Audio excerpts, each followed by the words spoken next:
Hey everyone, it is the Amber Living Vlog. This is the film industry number 13, and we're gonna be jumping a little bit more in depth with production assistant. So this is why I call it production assistant for film 102. So the first thing I'm gonna cover is being an additional PA, and I covered this on 101. And an additional is when you are not a staff PA, meaning you don't work every day on the production. You're brought on when additional help is needed. There are some pros and cons, and I kind of like being an additional PA on bigger stuff because A, you learn things, you meet people, but you also have control of your schedule. So when you're a staff PA, you are on that show every day no matter what. I am a creature that loves variety. So I have my hand in a lot of different jobs. I don't like 9 to 5, that's why I like the film industry, but being an additional PA, and what I mean by you control your own schedule is you could be working on a number of different shows at any one time. So in 1 week, for example, I have worked on like 3 or 4 different shows. So I did 2 days on, this NBC show, and then 1 day on a CBS show, and then another day on like, I think it was a TNT show? I can't remember. I can't remember the network that this other show was on, but I was on 3 different shows in 1 week. If you don't want to work, you don't have to take work, which is great. But if you're a staff PA, you're on staff, you're expected to be there. I am a person that doesn't like calling in sick or having a family emergency or something.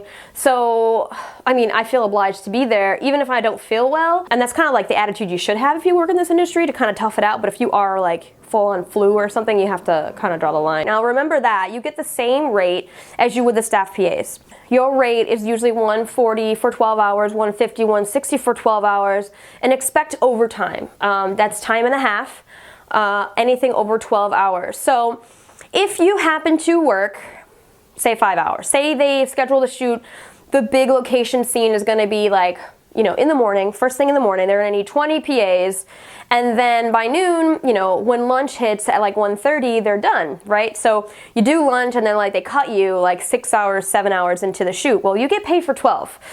Just remember that. Some people try and not pay you, which is fucking crazy, but remember that if they decide to cut you at 5 hours, then you get paid. Day rate. Your day rate is $140 for 12, or whatever the case may be. I want to talk about booking for a bit. And booking is when you've been brought onto a show for the day. And, I'll get texts, and I like communication by text. And if you have a problem with that, then a lot of the key PAs I work with are just like, hey, are you available such and such a date? I say yes or no, and then they'll say you're booked or whatever, right? So if you're booked, that means you are committed to that show, and they expect you to be there that day, and you'll get your call sheet the night before. Some people start to freak out a little bit about the call sheet because you get it late at night, and you don't get a call sheet by like 9 o'clock. Don't start bugging your PA because they're most likely still doing some wrapping out duties, so just wait. I start getting nervous around like 11:30. And we'll also talk about being double booked. And I was thinking to myself, how the hell do people double book themselves? And it never happened to me until just recently. And how it happened to me was key PAs love doing the whole, can I keep you on hold for this week? Which means I have no idea when this shoot is going to happen where we need 25 PAs, but it's going to happen sometime this week. So they want you on hold for the whole friggin' week, which means you don't know what day they're gonna need you. And that means that you can't really take any other work. So, because you're not sure of what day that they're gonna be asking you, because the first key PA was like, hey, I need you on hold for the whole week. I don't know why key PAs do this to additional PAs, because they know the life. They've probably been there. Obviously, they've moved up the ladder. And if anyone asks you to be on hold, you really have to be honest. Be like, hey, I have other work coming from other shows too, so just letting you know. And it happens where you don't think that you'll be booked for a Wednesday. Someone else will call you, text you, email you to work on another show, and they'll say, hey, we need you for this day. And that was a sure thing, right? So you take the day for show B, and then show A is like, hey, we found out what day we needed for this week, and are you available tomorrow? You're on for tomorrow. It's not even, some key PAs won't even be like, oh, hey, are you available? They'll just say, okay, you're on, because you told them, or they told you that you were on hold, and then, they expect you to not take any other work, so they just tell you, oh, you're booked for that day. which is, I hate when this happens, and I don't know if it's an ego thing or whatever, because I know in the city, in New York City, there's like a fight for PA, especially in the summertime, because there's so many shows shooting in the same area, and it just gets out of hand where, you know, I remember September 19th, just this past year, it was like 5 different shows wanted me to work on that day, and I was like, damn it, you know, I was already booked for the day, which is great, but when you have 5 shows asking you for one day, and then you go, you know, maybe a week, maybe 2 weeks with no work, and it's so annoying. It's like the universe works in weird ways. I don't know, but it does happen, double booking and being asked to work on multiple days. But once you're committed to a show, you know, you have to commit to it. So, you know, and you know, I've had to just to keep the relationship. I really tried to get my way out of, you know, when I did double book myself, and it's horrible. And one way you can get out of it is say, you know what, hey, I am not available like I thought I was, but here's the PA that is not green, they have experience, they worked on such and such a show with me, he or she is available, here's their number, see if they can work.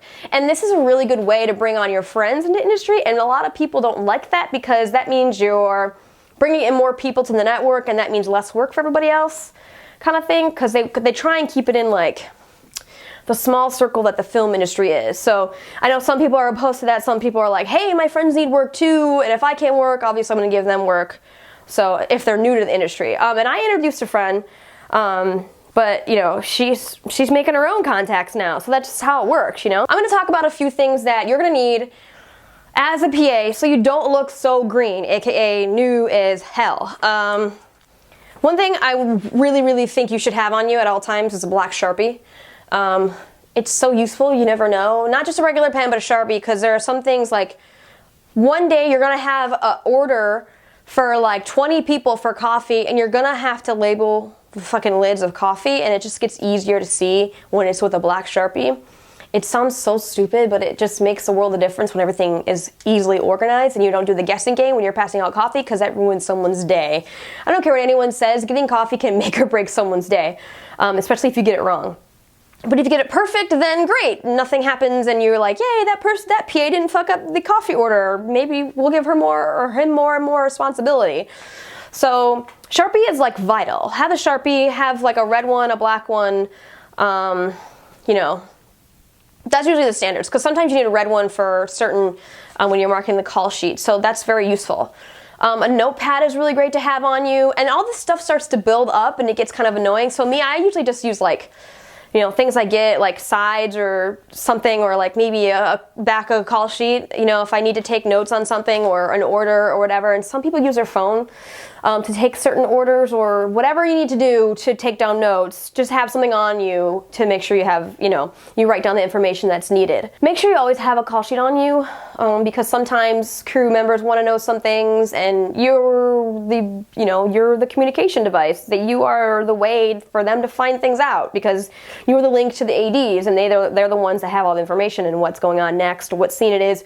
When, you know, if there's a company move, when lunch is, where lunch is, you know, where it's holding, all these things matter, and you're going to have to know those things. And the call sheet is going to have all that information on there. You're going to need a microphone.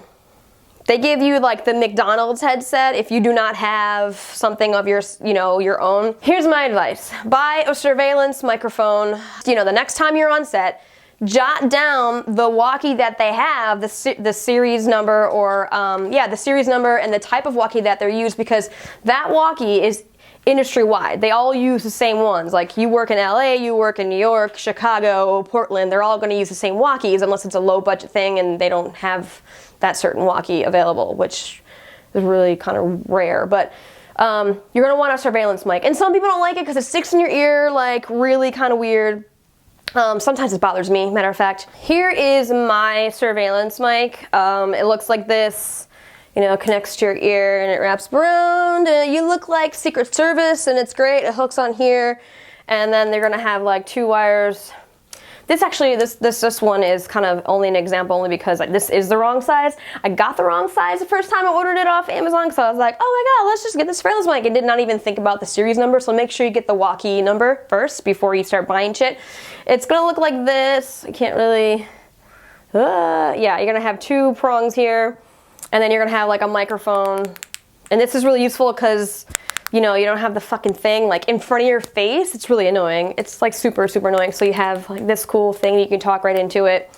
Everyone has their own way of having their own microphone, because some people hate these surveillance mics, some people hate them. So some people, one of these jacks, so this jack right here, is like a regular headphones jack, and you can plug your headphones in, but only your, I think your left earbud's gonna work. But then you have to make sure to have your walkie available so you can talk into it. So it's like, you know, and then some people have those, like I always say like the cop mics where they have like this thing strapped to their shoulder and they talk into it, but they still have, the headphone jacked into that right in behind into their ear or whatever. So there's multiple ways to go about it. Just don't, for the love of God, don't take the headset. You don't need it, don't use it.